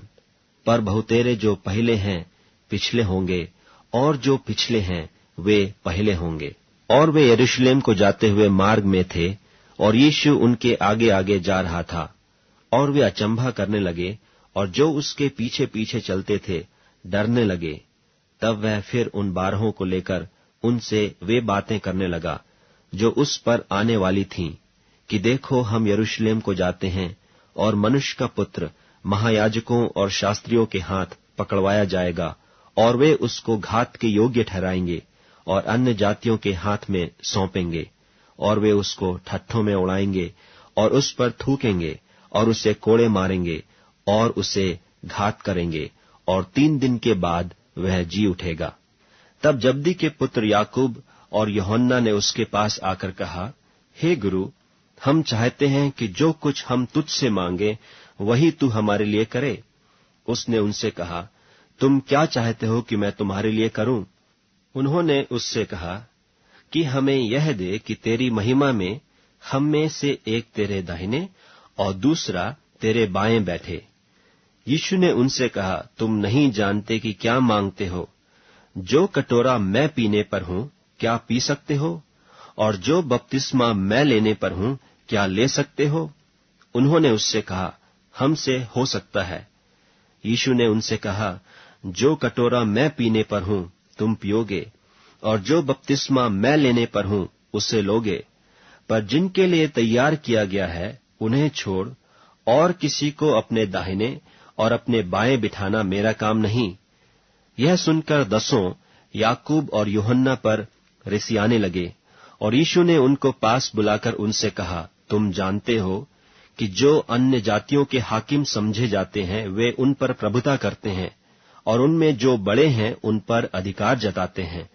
पर तुम में ऐसा नहीं है, वरन जो कोई तुम में बड़ा होना चाहे वह तुम्हारा सेवक बने, और जो कोई तुम में प्रधान होना चाहे वह सबका दास बने। क्योंकि मनुष्य का पुत्र इसलिए नहीं आया कि उसकी सेवा टहल की जाए, पर इसलिए आया कि आप सेवा टहल करे और बहुतों की छुड़ौती के लिए अपना प्राण दे। और वे यरीहो में आए, और जब वह और उसके चेले और एक बड़ी भीड़ यरीहो से निकलती थी, तो तिमाई का पुत्र बरतिमाई, एक अंधा भिखारी, सड़क के किनारे बैठा था। वह यह सुनकर कि यीशु नासरी है, पुकार पुकार कर कहने लगा कि हे दाऊद की संतान यीशु, मुझ पर दया कर। बहुतों ने उसे डांटा कि चुप रहे, पर वह और भी पुकारने लगा कि हे दाऊद की संतान, मुझ पर दया कर। तब यीशु ने ठहर कर कहा, उसे बुलाओ। और लोगों ने उस अंधे को बुलाकर उससे कहा, ढाढ़स बांध, उठ, वह तुझे बुलाता है। वह अपना कपड़ा फेंक कर शीघ्र उठा और यीशु के पास आया। इस पर यीशु ने उससे कहा, तू क्या चाहता है कि मैं तेरे लिए करूं? अंधे ने उससे कहा, हे रब्बी, यह है कि मैं देखने लगूं। यीशु ने उससे कहा, चला जा, तेरे विश्वास ने तुझे चंगा कर दिया है। वह तुरंत देखने लगा और मार्ग में उसके पीछे हो लिया। मरकुस रचित सुसमाचार 11वां अध्याय। जब वे यरूशलेम के निकट जैतून पहाड़ पर बैतफगे और बैतनिय्याह के पास आए, तो उसने अपने चेलों में से 2 को यह कहकर भेजा कि अपने सामने के गांव में जाओ, और उसमें पहुंचते ही एक गदही का बच्चा, जिस पर कभी कोई नहीं चढ़ा, बंधा हुआ तुम्हें मिलेगा, उसे खोल लाओ। यदि तुमसे कोई पूछे, यह क्यों करते हो, तो कहना कि प्रभु को इसका प्रयोजन है और वह शीघ्र उसे यहां भेज देगा। उन्होंने जाकर उस बच्चे को बाहर द्वार के पास चौक में बंधा हुआ पाया और खोलने लगे। और उनमें से जो वहां खड़े थे, कोई कोई कहने लगे कि यह क्या करते हो, गदही के बच्चे को क्यों खोलते हो? उन्होंने जैसा यीशु ने कहा था वैसा ही उनसे कह दिया। तब उन्होंने उन्हें जाने दिया। और उन्होंने बच्चे को यीशु के पास लाकर उस पर अपने कपड़े डाले और वह उस पर बैठ गया।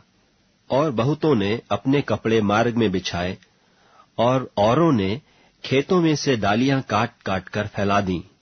और जो उसके आगे आगे जाते और पीछे पीछे चले आते थे, पुकार पुकार कर कहते जाते थे कि होशाना, धन्य है वह जो प्रभु के नाम से आता है। हमारे पिता दाऊद का राज्य जो आ रहा है, धन्य है, आकाश में होशाना। और वह यरूशलेम पहुंचकर मंदिर में आया और चारों ओर सब वस्तुओं को देखकर 12 के साथ बैतनिय्याह गया, क्योंकि सांझ हो गई थी। दूसरे दिन जब वे बैतनिय्याह से निकले, तो उसको भूख लगी, और वह दूर से अंजीर का एक हरा पेड़ देखकर निकट गया कि क्या जाने उसमें कुछ पाए, पर पत्तों को छोड़ कुछ न पाया, क्योंकि फल का समय न था। इस पर उसने उससे कहा, अब से कोई तेरा फल कभी न खाए। और उसके चेले सुन रहे थे। फिर वे यरूशलेम में आए और वह मंदिर में गया, और वहां जो लेन देन कर रहे थे उन्हें बाहर निकालने लगा, और सर्राफों के पीढ़े और कबूतर के बेचने वालों की चौकियां उलट दी, और मंदिर में से होकर किसी को बर्तन लेकर आने जाने न दिया। और उपदेश करके उनसे कहा, क्या यह नहीं लिखा है कि मेरा घर सब जातियों के लिए प्रार्थना का घर कहलाएगा? पर तुमने इसे डाकुओं की खो बना दी है। यह सुनकर महायाजक और शास्त्री उसके नाश करने का अवसर ढूंढने लगे, क्योंकि उससे डरते थे, इसलिए कि सब लोग उसके उपदेश से चकित होते थे। और प्रतिदिन सांझ होते ही वह नगर से बाहर जाया करता था। फिर भोर को जब वे उधर से जाते थे, तो उन्होंने उस अंजीर के पेड़ को जड़ तक सूखा हुआ देखा। पतरस को यह बात स्मरण आई, और उसने उससे कहा, हे रब्बी, देख, यह अंजीर का पेड़ जिसे तूने श्राप दिया था सूख गया है। यीशु ने उसको उत्तर दिया कि परमेश्वर पर विश्वास रखो। मैं तुमसे सच कहता हूं कि जो कोई इस पहाड़ से कहे कि तू उखड़ जा और समुद्र में जा पड़, और अपने मन में संदेह न करे, वरन प्रतीति करे कि जो कहता हूं वह हो जाएगा, तो उसके लिए वही होगा। इसलिए मैं तुमसे कहता हूं कि जो कुछ तुम प्रार्थना करके मांगो, तो प्रतीति कर लो कि तुम्हें मिल गया और तुम्हारे लिए हो जाएगा। और जब कभी तुम खड़े हुए प्रार्थना करते हो, तो यदि तुम्हारे मन में किसी की ओर से कुछ विरोध हो, तो क्षमा करो, इसलिए कि तुम्हारा स्वर्गीय पिता भी तुम्हारे अपराध क्षमा करे। और यदि तुम क्षमा न करो, तो तुम्हारा पिता भी जो स्वर्ग में है तुम्हारा अपराध क्षमा न करेगा। वे फिर यरूशलेम में आए, और जब वह मंदिर में टहल रहा था तो महायाजक और शास्त्री और पुरनिये उसके पास आकर पूछने लगे कि तू ये काम किस अधिकार से करता है, और यह अधिकार तुझे किसने दिया है कि तू ये काम करे? यीशु ने उससे कहा, मैं भी तुमसे एक बात पूछता हूं, मुझे उत्तर दो, तो मैं तुम्हें बताऊंगा कि ये काम किस अधिकार से करता हूं। यूहन्ना का बपतिस्मा क्या स्वर्ग की ओर से था व मनुष्यों की ओर से था? मुझे उत्तर दो। तब वे आपस में विवाद करने लगे कि यदि हम कहें स्वर्ग की ओर से, तो वह कहेगा, फिर तुमने उसकी प्रतीति क्यों नहीं की? और यदि हम कहें मनुष्य की ओर से, तो लोगों का डर है, क्योंकि सब जानते हैं कि यूहन्ना सचमुच भविष्यद्वक्ता है। सो उन्होंने यीशु को उत्तर दिया कि हम नहीं जानते। यीशु ने उनसे कहा, मैं भी तुमको नहीं बताता कि ये काम किस अधिकार से करता हूं। मरकुस रचित सुसमाचार 12वां अध्याय। फिर वह दृष्टांत में उनसे बातें करने लगा कि किसी मनुष्य ने दाख की बारी लगाई और उसके चारों ओर बाड़ा बांधा और रस का कुंड खोदा और गुम्मट बनाया और किसानों को उसका ठीका देकर परदेश चला गया। फिर फल के मौसम में उसने किसानों के पास एक दास को भेजा कि किसान से दाख की बारी के फलों का भाग ले, पर उन्होंने उसे पकड़कर पीटा और छूछे हाथ लौटा दिया। फिर उसने एक और दास को उनके पास भेजा और उन्होंने उसका सिर फोड़ डाला और उसका अपमान किया। फिर उसने एक और को भेजा और उन्होंने उसे मार डाला। तब उसने और बहुतों को भेजा, उनमें से उन्होंने कितनों को पीटा और कितनों को मार डाला। अब एक ही रह गया था जो उसका प्रिय पुत्र था। अंत में उसने उसे भी उनके पास यह सोचकर भेजा कि वे मेरे पुत्र का आदर करेंगे।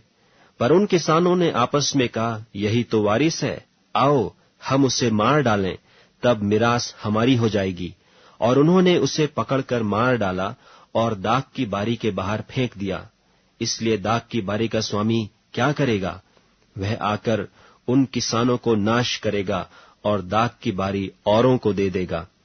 क्या तुमने पवित्र शास्त्र में यह वचन नहीं पढ़ा कि जिस पत्थर को राजमिस्त्रियों ने निकम्मा ठहराया था, वही कोने का सिरा हो गया? यह प्रभु की ओर से हुआ और हमारी दृष्टि में अद्भुत है। तब उन्होंने उसे पकड़ना चाहा, क्योंकि समझ गए थे कि उसने हमारे विरोध में यह दृष्टांत कहा है। पर वे लोगों से डरे और उसे छोड़कर चले गए। तब उन्होंने उसे बातों में फंसाने के लिए कई एक फरीसियों और हेरोदियों को उसके पास भेजा, और उन्होंने आकर उससे कहा, हे गुरु, हम जानते हैं कि तू सच्चा है और किसी की परवाह नहीं करता, क्योंकि तू मनुष्यों का मुंह देखकर बातें नहीं करता, परंतु परमेश्वर का मार्ग सच्चाई से बताता है। तो क्या कैसर को कर देना उचित है कि नहीं? हम दें या न दें? उसने उनका कपट जानकर उनसे कहा, मुझे क्यों परखते हो? 1 दिनार मेरे पास लाओ कि मैं देखूं। वे ले आए और उसने उनसे कहा, यह मूर्ति और नाम किसका है? उन्होंने कहा, कैसर का। यीशु ने उनसे कहा, जो कैसर का है वह कैसर को, और जो परमेश्वर का है परमेश्वर को दो। तब वे उस पर बहुत अचंभा करने लगे। फिर सदूकियों ने भी, जो कहते हैं कि मरे हुओं का जी उठना है ही नहीं, उसके पास आकर उससे पूछा कि हे गुरु, मूसा ने हमारे लिए लिखा है कि यदि किसी का भाई बिना संतान मर जाए और उसकी पत्नी रह जाए, तो उसका भाई उसकी पत्नी को ब्याह ले और अपने भाई के लिए वंश उत्पन्न करे। 7 भाई थे। पहला भाई ब्याह करके बिना संतान मर गया। तब दूसरे भाई ने उस स्त्री को ब्याह लिया और बिना संतान मर गया, और वैसे ही तीसरे ने भी, और 7 से संतान न हुई। सबके पीछे वह स्त्री भी मर गई। सो जी उठने पर वह उनमें से किसकी पत्नी होगी, क्योंकि वह 7 की पत्नी हो चुकी थी। यीशु ने उनसे कहा, क्या तुम इस कारण से भूल में नहीं पड़े हो कि तुम न तो पवित्र शास्त्र ही को जानते हो और न परमेश्वर की सामर्थ को? क्योंकि जब वे मरे हुओं में से जी उठेंगे तो उनमें ब्याह शादी न होगी, पर स्वर्ग में दूतों की नाई होंगे। मरे हुओं के जी उठने के विषय में क्या तुमने मूसा की पुस्तक में झाड़ी की कथा में नहीं पढ़ा कि परमेश्वर ने उससे कहा, मैं इब्राहिम का परमेश्वर और इसहाक का परमेश्वर और याकूब का परमेश्वर हूं। परमेश्वर मरे हुओं का नहीं, पर जीवितों का परमेश्वर है। सो तुम बड़ी भूल में पड़े हो। और शास्त्रियों में से एक ने आकर उन्हें विवाद करते सुना, और यह जानकर कि उसने उन्हें अच्छी रीति से उत्तर दिया, उससे पूछा, सबसे मुख्य आज्ञा कौन सी है? यीशु ने उसे उत्तर दिया, सब आज्ञाओं में से यह मुख्य है, हे इस्राएल सुन, प्रभु हमारा परमेश्वर एक ही प्रभु है, और तू प्रभु अपने परमेश्वर से अपने सारे मन से और अपने सारे प्राण से और अपनी सारी बुद्धि से और अपनी सारी शक्ति से प्रेम रखना। और दूसरी यह है कि तू अपने पड़ोसी से अपने समान प्रेम रखना। इससे बड़ी और कोई आज्ञा नहीं।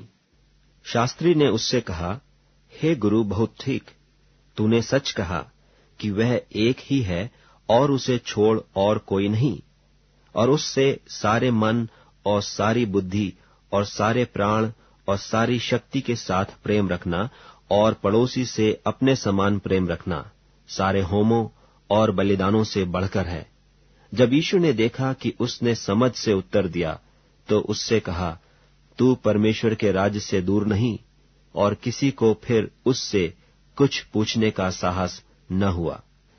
फिर यीशु ने मंदिर में उपदेश करते हुए यह कहा कि शास्त्री क्यों कर कहते हैं कि मसीह दाऊद का पुत्र है।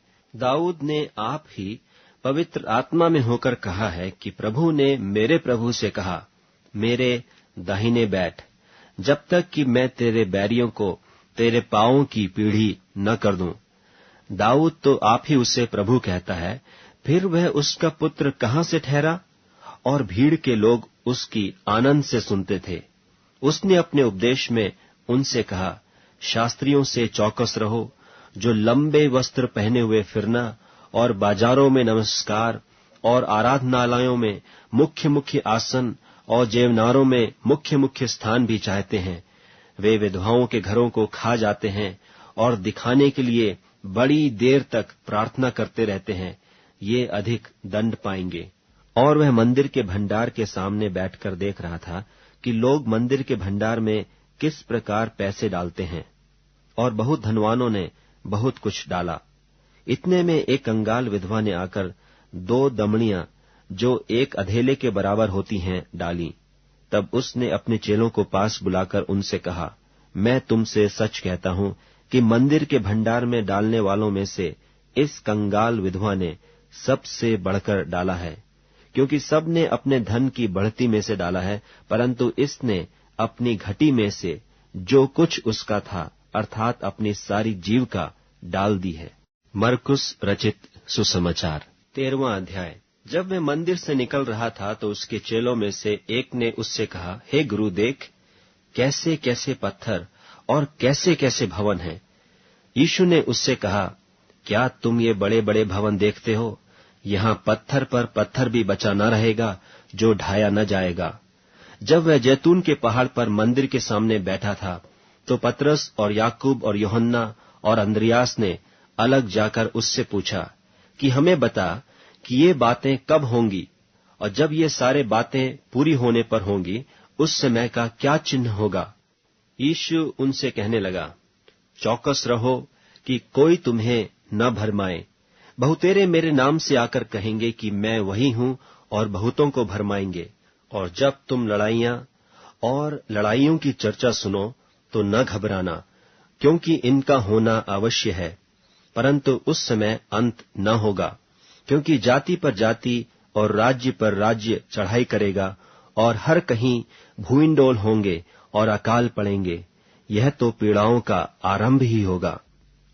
परंतु तुम अपने विषय में चौकस रहो, क्योंकि लोग तुम्हें महासभाओं में सौंपेंगे और तुम पंचायतों में पीटे जाओगे, और मेरे कारण हाकिमों और राजाओं के आगे खड़े किए जाओगे, ताकि उनके लिए गवाही हो। पर अवश्य है कि पहले सुसमाचार सब जातियों में प्रचार किया जाए। जब वे तुम्हें ले जाकर सौंपेंगे तो पहले से चिंता न करना कि हम क्या कहेंगे, पर जो कुछ तुम्हें उसी घड़ी बताया जाए वही कहना, क्योंकि बोलने वाले तुम नहीं हो, परंतु पवित्र आत्मा है। और भाई को भाई और पिता को पुत्र घात के लिए सौंपेंगे, और लड़के बाले माता पिता के विरोध में उठकर उन्हें मरवा डालेंगे। और मेरे नाम के कारण सब लोग तुमसे बैर करेंगे, पर जो अंत तक धीरज धरे रहेगा उसी का उद्धार होगा। सो जब तुम उस उजाड़ने वाली घृणित वस्तु को जहां उचित नहीं वहां खड़ी देखो, पढ़ने वाला समझ ले, तब जो यहूदिया में हो वे पहाड़ों पर भाग जाएं, जो कोठे पर हो वह अपने घर से कुछ लेने को नीचे न उतरे और न भीतर जाए, और जो खेत में हो वह अपना कपड़ा लेने के लिए पीछे न लौटे। उन दिनों में जो गर्भवती और दूध पिलाती होंगी उनके लिए हाय हाय। और प्रार्थना किया करो कि यह जाड़े में न हो, क्योंकि वे दिन ऐसे क्लेश के होंगे कि सृष्टि के आरंभ से जो परमेश्वर ने सृजी है अब तक न तो हुए और न फिर कभी होंगे। और यदि प्रभु इन दिनों को न घटाता तो कोई प्राणी भी न बचता, परंतु उन चुने हुओं के कारण जिनको उसने चुना है उन दिनों को घटाया। उस समय यदि कोई तुमसे कहे देखो मसीह यहाँ है या देखो वहां है, तो प्रतीति न करना, क्योंकि झूठे मसीह और झूठे भविष्यद्वक्ता उठ खड़े होंगे और चिन्ह और अद्भुत काम दिखाएंगे, कि यदि हो सके तो चुने हुओं को भी भरमा दें। पर तुम चौकस रहो, देखो मैंने तुम्हें सब बातें पहले ही से कह दी हैं। उन दिनों में उस क्लेश के बाद सूरज अंधेरा हो जाएगा और चांद प्रकाश न देगा, और आकाश से तारागण गिरने लगेंगे और आकाश की शक्तियां हिलाई जाएंगी। तब लोग मनुष्य के पुत्र को बड़ी सामर्थ और महिमा के साथ बादलों में आते देखेंगे। उस समय वह अपने दूतों को भेजकर पृथ्वी के इस छोर से आकाश की उस छोर तक चारों दिशा से अपने चुने हुए लोगों को इकट्ठे करेगा। अंजीर के पेड़ से यह दृष्टांत सीखो, जब उसकी डाली कोमल हो जाती और पत्ते निकलने लगते हैं तो तुम जान लेते हो कि ग्रीष्म काल निकट है। इसी रीति से जब तुम इन बातों को होते देखो तो जान लो कि वह निकट है, वरन द्वार ही पर है। मैं तुमसे सच कहता हूं कि जब तक ये सब बातें न हो लेंगी तब तक यह लोग जाते न रहेंगे। आकाश और पृथ्वी टल जाएंगे, परंतु मेरी बातें कभी न टलेंगी। उस दिन या उस घड़ी के विषय में कोई नहीं जानता, न स्वर्ग के दूत और न पुत्र, परंतु केवल पिता। देखो, जागते और प्रार्थना करते रहो, क्योंकि तुम नहीं जानते कि वह समय कब आएगा। यह उस मनुष्य की सी दशा है जो परदेश जाते समय अपना घर छोड़ जाए और अपने दासों को अधिकार दे और हर एक को उसका काम जता दे और द्वारपाल को जागते रहने की आज्ञा दे। इसलिए जागते रहो, क्योंकि तुम नहीं जानते कि घर का स्वामी कब आएगा, सांझ को या आधी रात को या मुर्ग के बांग देने के समय या भोर को। ऐसा न हो कि वह अचानक आकर तुम्हें सोते पाए। और जो मैं तुमसे कहता हूं वही सबसे कहता हूं, जागते रहो। मरकुस रचित सुसमाचार 14वां अध्याय। 2 दिन के बाद फसह और अख़मीरी रोटी का पर्व होने वाला था, और महायाजक और शास्त्री इस बात की खोज में थे कि उसे क्यों कर छल से पकड़कर मार डालें, परंतु कहते थे कि पर्व के दिन नहीं, कहीं ऐसा न हो कि लोगों में बलवा मचे। जब वे बैतनिय्याह में शमौन कौड़ी के घर भोजन करने बैठा हुआ था, तब एक स्त्री संगमरमर के पात्र में जटामांसी का बहुमूल्य शुद्ध इत्र लेकर आई और पात्र तोड़कर इत्र को उसके सिर पर उंडेला। परंतु कोई कोई अपने मन में रिसियाकर कहने लगे, इस इत्र को क्यों सत्यानाश किया गया, क्योंकि यह इत्र तो 300 दिनार से अधिक मूल्य में बेचकर कंगालों को बांटा जा सकता था। और वे उसको झिड़कने लगे। यीशु ने कहा, उसे छोड़ दो, उसे क्यों सताते हो, उसने तो मेरे साथ भलाई की है। कंगाल तुम्हारे साथ सदा रहते हैं और तुम जब चाहो तब उनसे भलाई कर सकते हो, पर मैं तुम्हारे साथ सदा न रहूंगा। जो कुछ वह कर सकी उसने किया। उसने मेरे गाड़े जाने की तैयारी में पहले से मेरी देह पर इत्र मला है। मैं तुमसे सच कहता हूं कि सारे जगत में जहां कहीं सुसमाचार प्रचार किया जाएगा, वहां उसके इस काम की चर्चा भी उसके स्मरण में की जाएगी। तब यहूदा इस्करियोती, जो 12 में से एक था, महायाजकों के पास गया कि उसे उनके हाथ पकड़वा दे। वे यह सुनकर आनंदित हुए और उसको रुपये देना स्वीकार किया और यह अवसर ढूंढने लगा कि उसे किस प्रकार पकड़वा दे। अख़मीरी रोटी के पर्व के पहले दिन, जिसमें वे फसह का बलिदान करते थे, उसके चेलों ने उससे पूछा, तू कहाँ चाहता है कि हम जाकर तेरे लिए फसह खाने की तैयारी करें?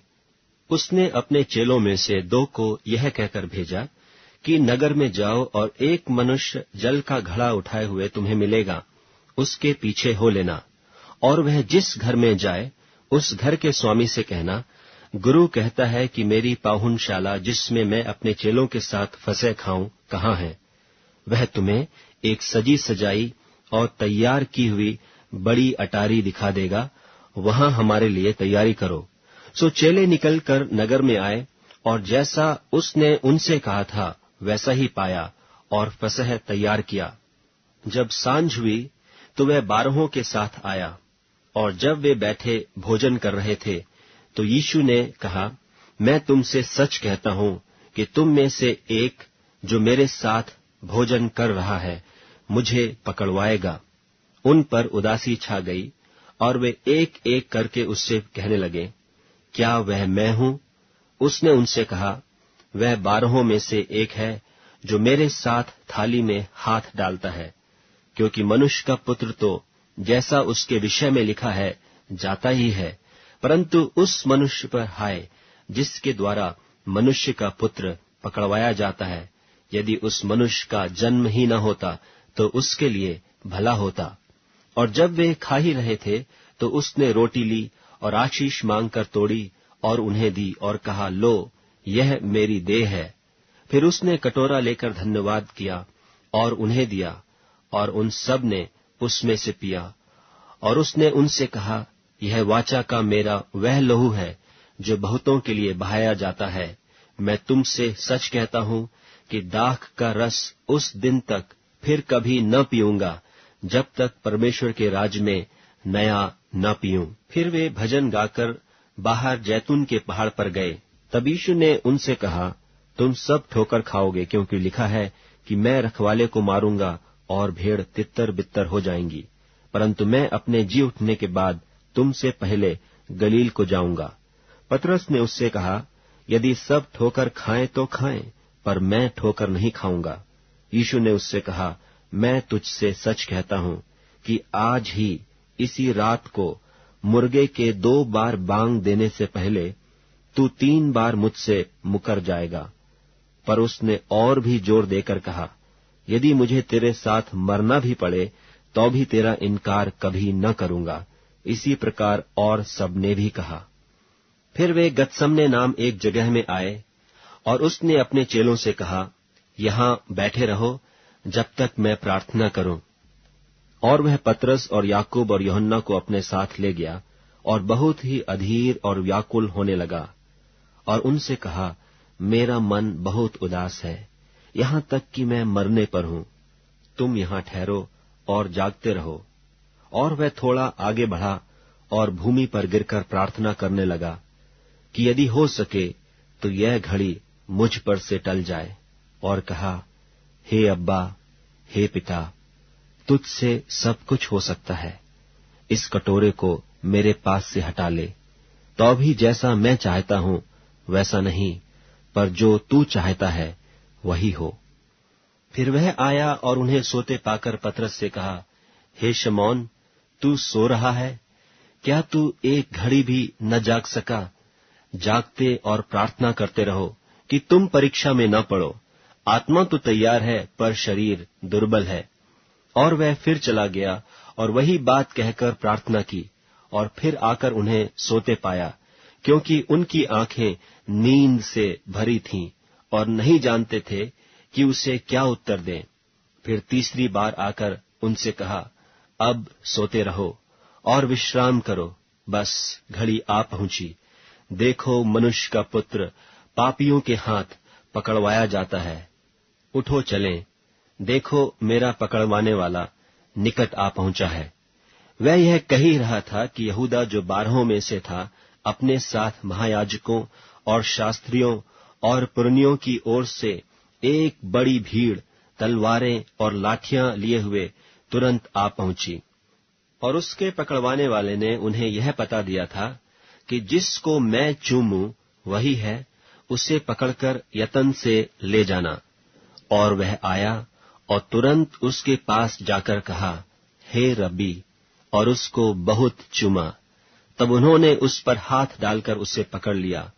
उनमें से जो पास खड़े थे, एक ने तलवार खींचकर महायाजक के दास पर चलाई और उसका कान उड़ा दिया। यीशु ने उनसे कहा, क्या तुम डाकू जानकर मेरे पकड़ने के लिए तलवारें और लाठियां लेकर निकले हो? मैं तो हर दिन मंदिर में तुम्हारे साथ रहकर उपदेश दिया करता था, और तब तुमने मुझे न पकड़ा, परंतु यह इसलिए हुआ है कि पवित्र शास्त्र की बातें पूरी हों। इस पर सब चेले उसे छोड़कर भाग गए। और एक जवान अपनी नंगी देह पर चादर ओढ़े हुए उसके पीछे हो लिया, और लोगों ने उसे पकड़ा, पर वह चादर छोड़कर नंगा भाग गया। फिर वे यीशु को महायाजक के पास ले गए, और सब महायाजक और पुरनिये और शास्त्री उसके यहाँ इकट्ठे हो गए।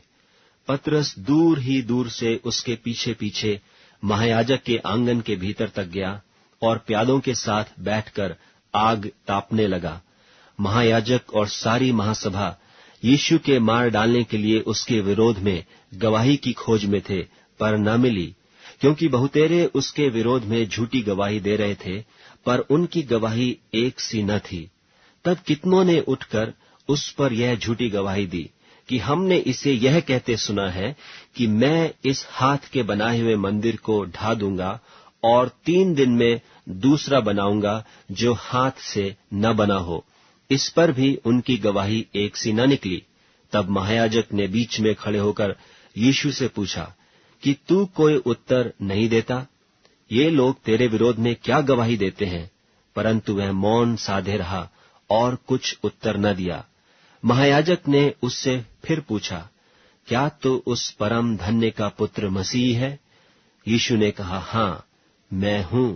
और तुम मनुष्य के पुत्र को सर्वशक्तिमान की दाहिनी ओर बैठे और आकाश के बादलों के साथ आते देखोगे। तब महायाजक ने अपने वस्त्र फाड़कर कहा, अब हमें गवाहों का और क्या प्रयोजन है? तुमने यह निंदा सुनी, तुम्हारी क्या राय है?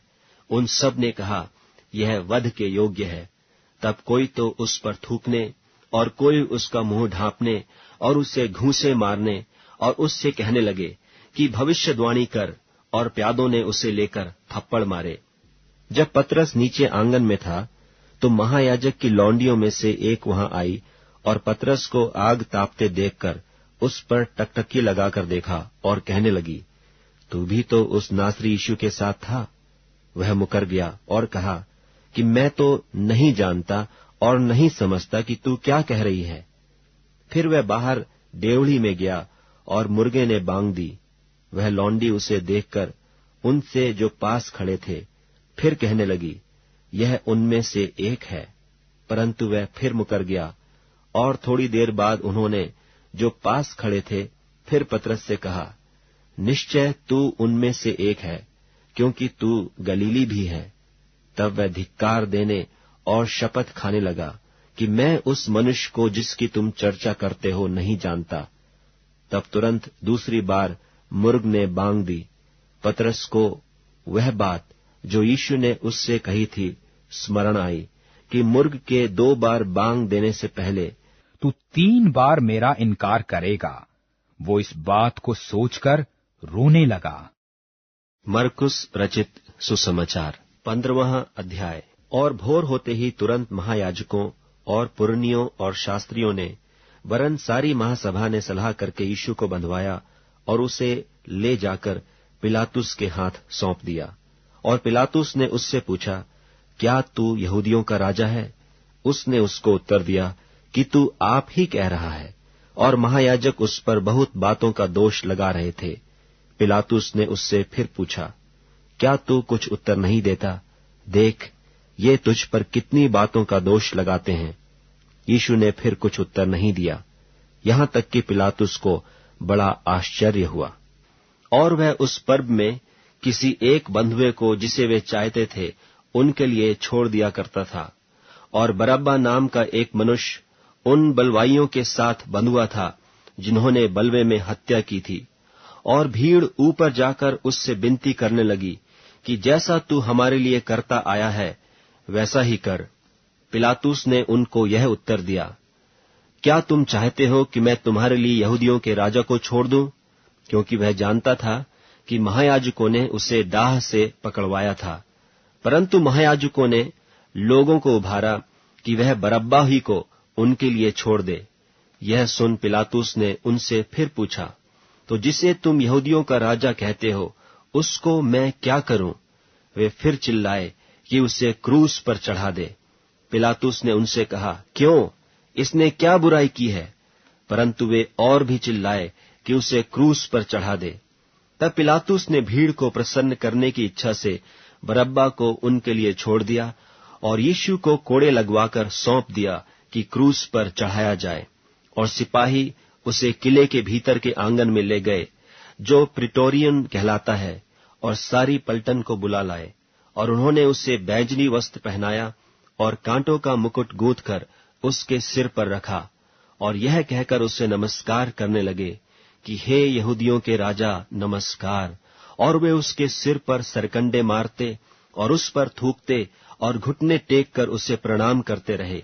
और जब वे उसका ठट्ठा कर चुके तो उस पर से बैंजनी वस्त्र उतारकर उसी के कपड़े पहनाए और तब उसे क्रूस पर चढ़ाने के लिए बाहर ले गए। और सिकंदर और रूफुस का पिता शमौन नाम एक कुरेनी मनुष्य जो गांव से आ रहा था उधर से निकला। उन्होंने उसे बेगार में पकड़ा कि उसका क्रूस उठा ले चले। और वे उसे गुलगुता नाम जगह पर, जिसका अर्थ खोपड़ी की जगह है, लाए और उसे मुर्र मिला हुआ दाखरस देने लगे, परंतु उसने नहीं लिया। तब उन्होंने उसको क्रूस पर चढ़ाया और उसके कपड़ों पर चिट्ठियां डालकर कि किसको क्या मिले उन्हें बांट लिया। और पहर दिन चढ़ा था जब उन्होंने उसको क्रूस पर चढ़ाया, और उसका दोष पत्र लिखकर उसके ऊपर लगा दिया गया कि यहूदियों का राजा। और उन्होंने उसके साथ 2 डाकू, एक उसकी दाहिनी और एक उसकी बाईं ओर क्रूस पर चढ़ाए। तब धर्मशास्त्र का वह वचन कि वह अपराधियों के संग गिना गया पूरा हुआ। और मार्ग में जाने वाले सिर हिला हिलाकर और यह कहकर उसकी निंदा करते थे कि वाह, मंदिर के ढाने वाले और 3 दिन में बनाने वाले, क्रूस पर से उतरकर अपने आप को बचा ले। इसी रीति से महायाजक भी शास्त्रियों समेत आपस में ठट्ठे से कहते थे कि इसने औरों को बचाया और अपने को नहीं बचा सकता। इस्राएल का राजा मसीह अब क्रूस पर से उतर आए कि हम देखकर विश्वास करें। और जो उसके साथ क्रूसों पर चढ़ाए गए थे वे भी उसकी निंदा करते थे। और दोपहर होने पर सारे देश में अंधियारा छा गया और तीसरे पहर तक रहा। तीसरे पहर यीशु ने बड़े शब्द से पुकार कर कहा, इलोई इलोई लमा शबक्तनी, जिसका अर्थ यह है, हे मेरे परमेश्वर, तूने मुझे क्यों छोड़ दिया। जो पास खड़े थे उनमें से कितनों ने यह सुनकर कहा, देखो, यह एलिय्याह को पुकारता है। और एक ने दौड़कर स्पंज को सिरके में डुबोया और सरकंडे पर रखकर उसे चुसाया और कहा, ठहर जाओ, देखें कि एलिय्याह उसे उतारने के लिए आता है कि नहीं। तब यीशु ने बड़े शब्द से चिल्लाकर प्राण छोड़ दिए और मंदिर का पर्दा ऊपर से नीचे तक फटकर 2 टुकड़े हो गया। जो सूबेदार उसके सामने खड़ा था, जब उसे यूं चिल्लाकर प्राण छोड़ते हुए देखा तो उसने कहा, सचमुच यह मनुष्य परमेश्वर का पुत्र था। कई स्त्रियां भी दूर से देख रही थीं। उनमें मरियम मगदलीनी और छोटे याकूब की और योसेस की माता मरियम और शलोमी थीं। जब वह गलील में था तो ये उसके पीछे हो लेती थीं और उसकी सेवा टहल किया करती थीं। और भी बहुत सी स्त्रियां थीं जो उसके साथ यरूशलेम में आई थीं। जब संध्या हो गई तो इसलिए कि तैयारी का दिन था, जो सब्त के 1 दिन पहले होता है, अरमतिया का रहने वाला यूसुफ आया, जो प्रतिष्ठित मंत्री और आप भी परमेश्वर के राज्य की बाट जोहता था। वह याव करके पिलातुस के पास गया और यीशु की लोथ मांगी। पिलातुस ने आश्चर्य किया कि वह इतना शीघ्र मर गया, और सूबेदार को बुलाकर पूछा कि क्या उसको मरे हुए देर हुई। सो जब सूबेदार के द्वारा हाल जान लिया तो लोथ यूसुफ को दिला दी। तब उसने एक पतली चादर मोल ली और लोथ को उतारकर उस चादर में लपेटा और एक कब्र में जो चट्टान में खोदी गई थी रखा, और कब्र के द्वार पर एक पत्थर लुढ़का दिया। और मरियम मगदलीनी और योसेस की माता मरियम देख रही थीं कि वह कहाँ रखा गया है। मरकुस रचित सुसमाचार 16वां अध्याय।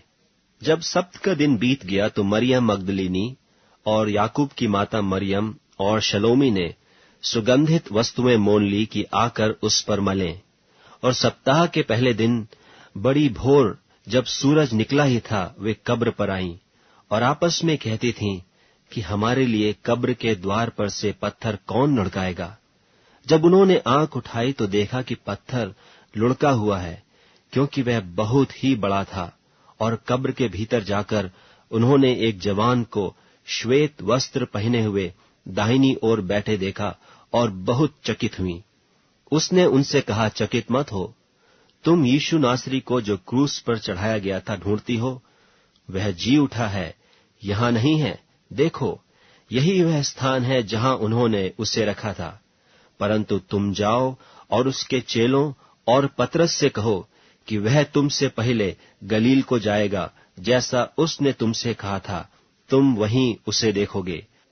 और वे निकलकर कब्र से भाग गईं, क्योंकि कपकपी और घबराहट उन पर छा गई थी। और उन्होंने किसी से कुछ न कहा, क्योंकि डरती थीं। सप्ताह के पहले दिन भोर होते ही वह जी उठकर पहले पहल मरियम मगदलीनी को, जिसमें से उसने 7 दुष्टात्माएं निकाली थीं, दिखाई दिया। उसने जाकर उसके साथियों को, जो शोक में डूबे हुए थे और रो रहे थे, समाचार दिया। और उन्होंने यह सुनकर कि वह जीवित है और उसने उसे देखा है, प्रतीति न की। इसके बाद वह दूसरे रूप में उनमें से 2 को, जब वे गांव की ओर जा रहे थे, दिखाई दिया। उन्होंने भी जाकर औरों को समाचार दिया, परंतु उन्होंने उनकी भी प्रतीति न की। पीछे वह उन 11 को भी, जब वे भोजन करने बैठे थे, दिखाई दिया और उनके अविश्वास और मन की कठोरता पर उलाहना दिया, क्योंकि जिन्होंने उसके जी उठने के बाद उसे देखा था, इन्होंने उनकी प्रतीति न की थी। और उसने उनसे कहा, तुम सारे जगत में जाकर सारी सृष्टि के लोगों को सुसमाचार प्रचार करो। जो विश्वास करे और बपतिस्मा ले, उसी का उद्धार होगा, परंतु जो विश्वास न करेगा वह दोषी ठहराया जाएगा। और विश्वास करने वालों में ये चिन्ह होंगे कि वे मेरे नाम से दुष्टात्माओं को निकालेंगे, नई नई भाषा बोलेंगे, सांपों को उठा लेंगे, और यदि वे नाशक वस्तु भी पी जाएं तो भी उनकी कुछ हानि न होगी। वे बीमारों पर हाथ रखेंगे और वे चंगे हो जाएंगे। निदान प्रभु यीशु उनसे बातें करने के बाद स्वर्ग पर उठा लिया गया और परमेश्वर की दाहिनी ओर बैठ गया। और उन्होंने निकलकर हर जगह प्रचार किया, और प्रभु उनके साथ काम करता रहा, और उन चिन्हों के द्वारा जो साथ साथ होते थे, वचन को दृढ़ करता रहा। आमीन।